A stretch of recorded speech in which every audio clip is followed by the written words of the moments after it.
चलो क्या जानेंगे? चैप्टर नंबर 10 बलिदान।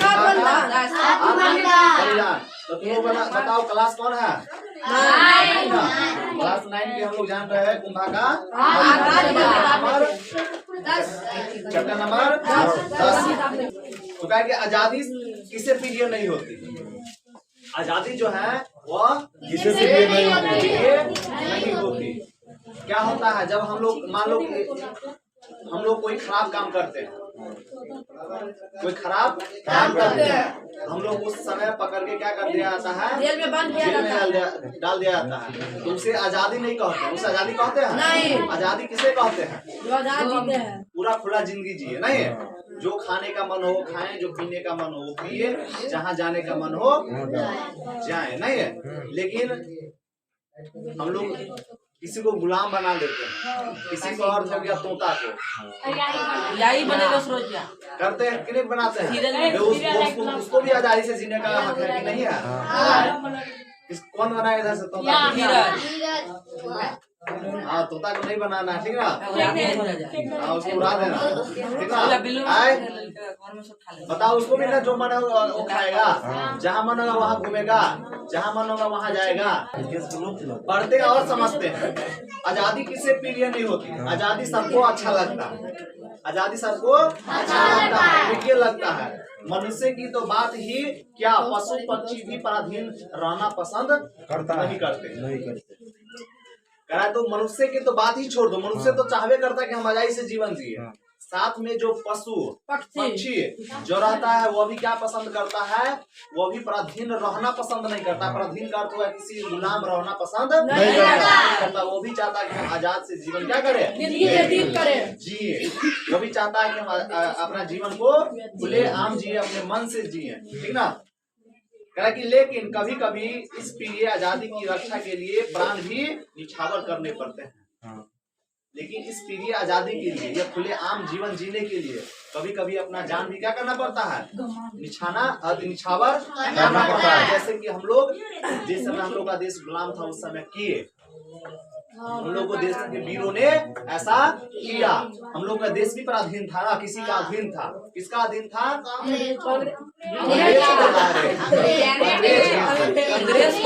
अंग्रेज से हम लोग आजादी पाने के लिए हमारे कितने वीरों ने क्या किए? बलिदान दे दिए। कितने माँ ने अपने बेटे को खो दिया। तो किस लिए दिए बताओ? वैसे भी हम लोग जिंदगी जी सकते थे ना, लेकिन आजादी से नहीं जी सकते थे। आजादी से जिंदगी नहीं जी सकते थे। जो मन हो सकता है, जहाँ मन हो सकता था वहाँ हम लोग नहीं जा सकते। क्या हम लोग किसी के अधीन में रहना था पहले, जब से हम लोग का देश गुलाम था। लेकिन हम लोगों ने क्या किए, यानी हम लोग के वीरों ने, देश के वीरों ने क्या किए? तो हम लोग आजाद रहने के लिए उन्होंने अपनी जान की बलिदान दे दिया। तो उसने यही बताया है कि लेकिन कभी कभी इस प्रिय आजादी के लिए अपनी जान भी निछावर करने पड़ते हैं। राजपूतों की छोटी सी रियासत बूंदी। चलो तो अब हम लोग जानेंगे किसके बारे में? तो हरा राजपूतों के बारे में। हरा राजपूतों की एक रियासत है बूंदी, ठीक ना? ताकि वहाँ के वासी थे आजादी के परवाने। हरा जाति के राजपूत क्या कि परम वीर नितांत स्वाभिमानी अपनी मातृभूमि की आन बान के लिए हरदम मर मिटने को तैयार। पहले समझो यहाँ पे क्या कहा है। तो कहा है कि राजपूतों की एक छोटी सी रियासत है, यानी छोटी सी एक राज्य है, ठीक ना? जिसका नाम क्या है? बूंदी। जिसका बूंदी का किला वैसे कहा जाता है, ठीक ना? हाँ, तो इसमें कहा है कि वहाँ के वासी जो थे वो आजादी के परवाने थे, यानी वह आजाद से जीवन अपना जीना चाहते थे और जी भी रहे थे। जीना भी चाहते थे और जी भी रहे थे। वहाँ के जो उस जाति के जो हरा राजपूत जाति के जो लोग थे, जैसे कि परमवीर नितांत, ये सब स्वाभिमानी थे। ये सब क्या थे? स्वाभिमानी थे। कभी भी अपने इस रियासत के लिए मर मिटने को तैयार था। यानी कोई उसके घर में अगर घुसता है, यानी कोई इसके राज्य में, उसके रियासत में कोई घुसने का प्रयास करते हैं, तो वो अपने जान पे उसको बचाने का मतलब हर हमेशा जान पे उसको बचाने का प्रयास, जान से मतलब जान चले जाए तो चले जाए, लेकिन रियासत क्या होनी चाहिए? नहीं जानी चाहिए, अपने राज नहीं जाने चाहिए, ऐसे, ठीक ना? हम लोग भी मान लो कि हम लोग के देश में कोई हमला कर देता है और लगते हैं, उस समय करेंगे कि नहीं करेंगे? भागेंगे नहीं, उस समय जान के प्रभाव करेंगे नहीं। देश पे जब बात आ जाएगी तो लड़ेंगे, ठीक है ना। इसी प्रकार की ये सब, ठीक है ना। हाँ, तो वही कहा कि यह जो परमवीर नितांत ये क्या था, स्वाभिमानी था, अपनी मातृभूमि के आन बान के लिए कभी भी मर मिटने को तैयार रहता था। लेकिन शीघ्र ही उनकी वीरता की परीक्षा की घड़ी आ पहुंची, यानी उसके राज पे रियासत पे कोई हमला करने वाला था, ठीक है। तो वही कह रहा है कि लेकिन शीघ्र ही उनकी वीरता की परीक्षा की घड़ी आ पहुंची। चित्तौड़ के महाराणा ने बूंदी को अपनी प्रचंड सैन्य शक्ति के बल पर अपने अधीन करना चाहा। अब देखो, चित्तौड़ का जो राजा जो था, महाराणा जो था, इसका नाम क्या था? राणा प्रताप सिंह, ठीक ना, राणा प्रताप सिंह। इन्होंने क्या किया? चित्तौड़ के ये राजा था, इन्होंने अपने प्रचंड सैन्य शक्ति, यानी इसके जो सेना जो थी काफी अधिक संख्या में थी, प्रचंड सैन्य शक्ति थी। उन्होंने अपनी सेना के बल पे उस राज को क्या किया? हड़पने का प्रयास किया। क्या कि बूंदी के हरा राजपूतों ने डटकर युद्ध किया और इसके परिणाम स्वरूप क्या, जो बूंदी के जो हरा राजपूत यानी जो सैन्य जो थे, वहाँ के लोग जो थे, उसके चित्तौड़ के महाराणा के जो सैन्य प्रचंड सैन्य शक्ति थी, उनका वह मतलब मुंहतोड़ जवाब दिया, ठीक ना। उनका वह क्या किया? मुंहतोड़ जवाब दिया, डटकर युद्ध किया। राणा को इस युद्ध में क्या कि मुंह की खानी पड़ी। मुंह की खाने का अर्थ हो गया उनको हार का सामना करना पड़ा। किसको? राणा प्रताप सिंह को। यानी चित्तौड़ के जो सैन्य शक्ति था उनको हार का मुंह देखना पड़ा। एकदम बूंदी की छोटी सी रियासत के उन जवाज सपूतों ने चित्तौड़ के शक्तिशाली राणा को धूल चटा दिया। देखो, छोटा है बड़ा है ये इम्पोर्टेंट नहीं रखता है, तो होता है ना कि हौसला किसके पास है, ठीक ना। हाँ, ये रहना सबसे ज्यादा जरूरी है। अब हम लोग देखो, हम लोग से भारत और चीन से लगभग लड़ाई होता ही रहता है नहीं। इसे थोड़ा ही दिन पहले एक छोटा सा मुठभेड़ हो गया था चीन के सेना के बीच और भारत की सेना के बीच। लेकिन चीन में जो सेना जो होता है ना, देखो अपने लोग की तुलना में चीन का बहुत ही ज्यादा संख्या में सेना है, तो गुना समझ लो ऐसे। भारत की सेना और चीन की सेना में क्या है? दुगुना के अंतर है। चीन का जो सेना है भारत से बहुत ही ज्यादा है, ठीक ना, भारत का उससे कम है। लेकिन फिर भी अगर भारत की सेना में और चीन की सेना में लड़ाई होता है तो कौन जीतेगा? भारत का सेना। कारण क्या है? तो यहाँ के जो सैनिक जो यहाँ पे जो देश की सेवा करने के लिए जाते हैं, उसके मन में ये नहीं रहता कि मेरा जान जाएगा कि बचेगा, ठीक ना। मतलब वो अपने देश का सेवा सिर्फ करना चाहता है। लेकिन वहाँ पे जो सेना जो रहता है वो अपने परिवार को चलाने के लिए, ठीक ना। तो हम लोग की सेना में हौसला रहता है, जज्बा रहता है देश रक्षा करने का। लेकिन उन लोगों की सेना में ये सारी चीजें नहीं रहती है। तो सबको जो पता है, जबरदस्ती एक घर में एक आदमी को सेना बनना ही रहता है, चाहे घर में एक ही बेटा क्यों ना हो। उन लोग वो मजबूरी में आया रहता है। लेकिन भारत का कोई ऐसा सेना है जो मजबूरी में बना रहता है? अपने लोग इच्छा अनुसार न जाता है, गर्व के साथ रहता है कि हम सेना में गए थे, नहीं सेना में जाएंगे, गर्व के साथ कहता रहता है। मजबूरी के साथ तो नहीं जा पाता है, तो कितना कठिनाई का सामना करना पड़ता है।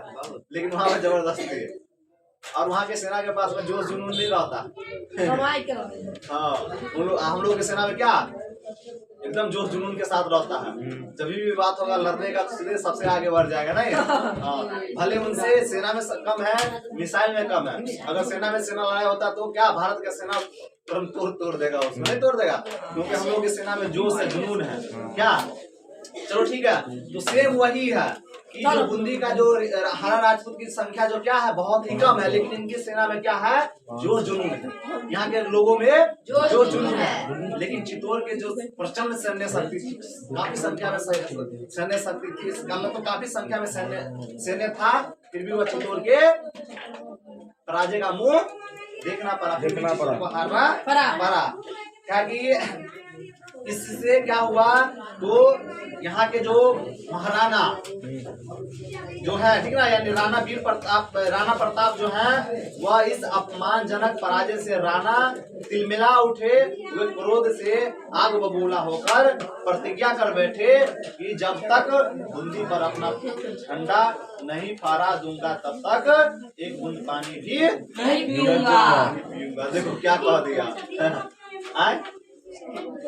देखो उन्होंने अब वहाँ के जो राणा वीर प्रताप है, वहाँ के राजा, ठीक ना, महाराजा उसे ना कहते हैं। हाँ, उन्होंने क्या किया, उन्होंने अपने यह जो अपमाने का बात ना हार गया था, तो इस अपमानजनक पराजय से उन्होंने क्या किया, तिलमिला उठा और उन्होंने एक प्रतिज्ञा कर बैठा। क्या प्रतिज्ञा कर बैठा कि जब तक हराएंगे नहीं, जब तक नहीं जब तक एक बूंद भी पानी नहीं पिएंगे, को हराएंगे नहीं, राजपूत को हराएंगे नहीं जब तक एक बूंद पानी भी नहीं पिएंगे, एक बूंद पानी भी नहीं पिएंगे, ठीक ना।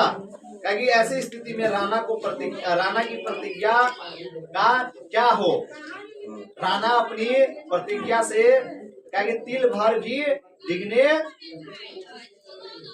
आगे हो गया। लोग ये वाला तो पढ़वे नहीं कि बूंदी छोटा सा राज्य सही पढ़े नहीं पढ़े, यहाँ से नहीं पढ़ेंगे। चलो, उन्होंने यह जल्दबाजी में क्या कर लिया, तो प्रतिज्ञा ले बैठा। क्या प्रतिज्ञा ले बैठा, तो जब तक हरा राजपूत को हराएंगे नहीं, जब तक एक बूंद पानी भी नहीं पिएंगे। बूंदी छोटा सा राज्य, तुम लोग को पहले ही बता दिए कि बूंदी जो है क्या है, छोटा सा राज्य है, ठीक ना। क्योंकि पर उसे चुटकियां बजाते तो जीता नहीं जा सकता, पर ये कहेगा कि छोटा सा राज्य हम वैसे ही जाएंगे और जीत जाएंगे, एक बार जाएंगे उसको हरा देंगे और वो राज्य मेरा हो जाएगा, ऐसा क्योंकि यहाँ के हर व्यक्तियों में अपने राज्य के प्रति, ठीक ना, हाँ, अपने राज्य के प्रति सबके अंदर जो जुनून है, ठीक ना, उसे चुटकियों बजा के जीता नहीं जा सकता। जल्दबाजी में बिना तैयारी किए युद्ध करने पर चित्तौड़ को फिर पराजय का मुंह देखना पड़ता है। अगर चित्तौड़ फिर से लड़ाई करता, चित्तौड़ के महाराज फिर से अगर लड़ाई करने जाता, तो जल्दबाजी में क्या करना पड़ता उसको, बिना तैयारी किए जाता तो क्या करना पड़ता, फिर से उसे मतलब हार का मुंह देखना पड़ता, ठीक ना। हाँ, तो वही कहा है पर पूरी तैयारी और युद्ध में काफी समय लगने की संभावना थी।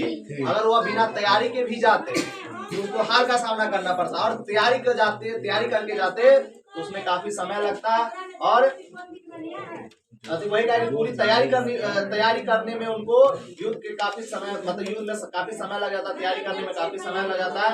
ऐसी स्थिति में राणा की प्रतिज्ञा का क्या हो, राणा अपनी प्रतिज्ञा से तिल भर भी डिगने को तैयार न थे। सोच विचार के बाद एक मंत्री को यह उपाय सूझा कि बूंदी का एक नकली किला बनाया जाए और राणा उसे जीत कर अपनी प्रतिज्ञा पूरी करे, फिर अन्न जल ग्रहण कर ले, बाद में भली भांति तैयार करके बूंदी का असली किला जीता जाएगा।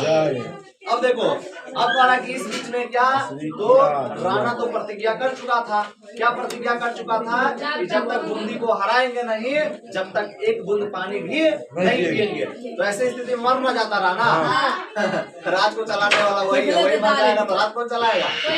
अब देखो, वहाँ के जो मंत्री जो थे, मंत्री होता है ना वो, अब मंत्री को उपाय सूझा। क्या उपाय सूझा, तो उसे उपाय सूझा कि क्या करते हैं, तो एक नकली किला बना देते बूंदी का, सेम दूसरे जैसा बूंदी का किला है, उसी प्रकार से बूंदी का एक नकली किला बना देते हैं। उस नकली किला में जाएगा, राणा उसको हरा देगा, वहाँ की नकली सेना उना रखा जाएगा, और हराने के बाद वो कहेगा कि जीत गए हम। जीतने का मतलब वो जब अन्न अपना ग्रहण कर लेगा, और बाद में उस बूंदी को किला को अच्छे से तैयारी करके क्या कहा जाएगा, जो असली बूंदी का किला उसे अच्छे से तैयारी करके उसे हराया जाएगा, ठीक ना। ऐसा उसके जो मंत्री जो थे उसके मन में यह बात आई। किसके मन में, वहाँ के जो चित्तौड़ के जो मंत्री जो थे उनके मन में, ठीक ना। और जीतने के बाद क्या करेगा, राणा अपना भोजन ग्रहण कर लेगा। यह उपाय सबको पसंद आया, यानी राजा को यह बात बता नहीं था, राजा के अलावा जितने भी मंत्री में जो बड़े बड़े जो पद पे होते हैं सबको ये बात क्या आया? पसंद आया। नहीं नहीं सही बात है, होता है ना, पूछा था, सबका विचार जाना आता है, सभी ने कहा कि नहीं यह एकदम सही है, ऐसे करते हैं। और फिर बाद में क्या करेंगे तो बूंदी के किला को अच्छे से तैयारी करके हराया जाएगा। कहा कि फिर तो तुरंत एक मैदान में बूंदी का नकली किला बनाए जाने लगा। अब देखो फिर से आप क्या किया, आप क्या तो एक मैदान में बूंदी का नकली किला बनाना शुरू हो गया। लड़का खाएगा तब समझेगा। झगड़ा करे बूंदी का घर अभी तक पूरा फूटा नहीं है। सामने क्या है और इधर से किसका था रे? भोला भोला कुमार और ऋषिकेश कुमार। हाँ अभी फूट जाएगा घर। अब ज्यादा भर जाएगा तो उछलने लगेगा, उछलने लगेगा कलश को डिस्टर्ब करने लगेगा, उछलेगा उससे पहले उसको छोड़ देंगे, फिर से नीचे से भरने लगेगा, नहीं है? हाँ देखो लड़का आगे देखो, और जब पढ़ाते तो किताब में देखना, ठीक ना? अब कह रहा कि यह उपाय सबको पसंद आया। फिर तो तुरंत एक मैदान में बूंदी का नकली किला बनाया जाने लगा। तभी चित्तौड़ की सेना का यानी एक हारा सैनिक जंगल से शिकार कर खेल कर लौटा। अब देखो वो नकली बूंदी का किला बनाए जाने लगा। और कह रहा है कि उसी समय चित्तौड़ की सेना एक हरा सैनिक जंगल से शिकार खेल कर लौटा। यहाँ पे समझो पहले, यहाँ पे बात इम्पोर्टेंट है। देखो वह हरा राजपूत था, वह जो अभी जंगल से बताया शिकार करके आ रहा था वो था हरा राजपूत, लेकिन सेना कहाँ का था?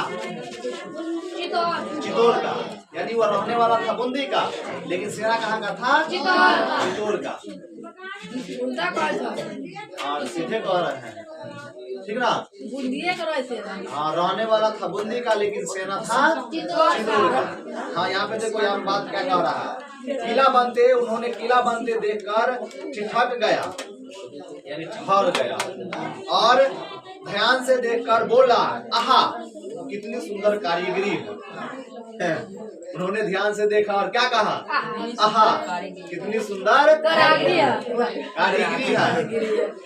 ठीक वैसा ही द्वार, वैसा ही परकोटा, वैसा ही बुर्ज बूंदी के किले की हूबहू नकल की गई है। उन्होंने देखा और कहा जो बूंदी का किला था सेम वैसा ही बनाया गया था। और वह कह रहा था जो हरा राजपूत और चित्तौड़ का जो सेना जो था लड़का, जो हरा राजपूत था और चित्तौड़ का क्या था? सैनिक। उन्होंने कहा कि ठीक वैसा ही क्या है, जो कारीगरी है, जैसा वहाँ पे जो बूंदी का किला है सेम वैसा ही परकोट, वैसा ही बुर्ज बूंदी के किले की हूबहू क्या गया नकल की गई है। मेरी मातृभूमि बूंदी तुझे प्रणाम है, यह कहकर उसने उस किले के सामने अत्यंत सम्मान से सर क्या किया? झुकाया। सर को क्या किया? झुकाया। कैसे झुकाया होगा? कैसे झुकाता? उन्होंने उस नकली किले को देखकर, यानी सेम टू सेम उसके मातृभूमि के जैसे थी बूंदी का किला ऐसा, उन्होंने उससे देखकर क्या किए? उन्होंने अपना सिर झुकाया। लेकिन सैनिक का कुतूहल शांत नहीं हुआ। इसके मन में जो प्रश्न जो था, कुछ बातें आ रही थी, वह उनको शांत नहीं हुआ, और वह उसके मन में एक प्रश्न घूमता रहा, आखिर बूंदी का यह नकली किला क्यों बनाया जा रहा है?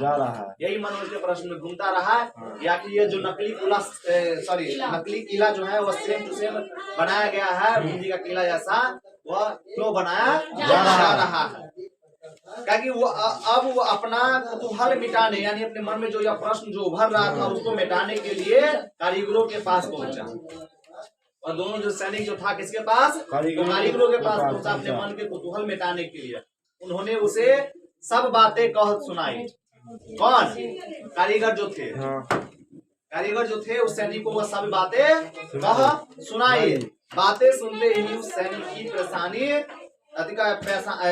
पेशानी पर बल पर गए। वह